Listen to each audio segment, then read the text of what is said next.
বাবা, তোমার একটা প্রশ্ন করি। হ্যাঁ বাবা, বলো। আচ্ছা, বলো তো এই দুনিয়ার সবচেয়ে শক্তিশালী লোক কে? দুনিয়ার সবচেয়ে শক্তিশালী লোক আমি। আমি বলছি এই দুনিয়ার সবচেয়ে শক্তিশালী লোক কে? দুনিয়ার শক্তিশালী লোক সবচেয়ে আমি।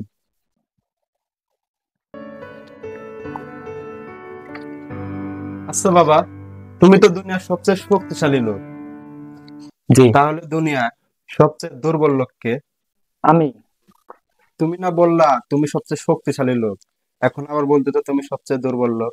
বাবা, যখন তুমি আমাকে শক্তিশালীর কথা জিজ্ঞাসা করছিলা, তখনই তোমার এই হাতটা আমার এই কাঁধে ছিল। বাবার হাত যখন কোনো সন্তানের কাঁধে থাকে, তখন কোনো সন্তান দুর্বল হয় না। এজন্য আমি বলছিলাম শক্তিশালী। যখন তুমি দুর্বল লোকের কথা বলছিলা, তখন তোমার এই হাত আমার কাঁধে ছিল না। এজন্য আমি বলছি দুর্বল। বাবা তুমি আমার যত খুশির কারণ।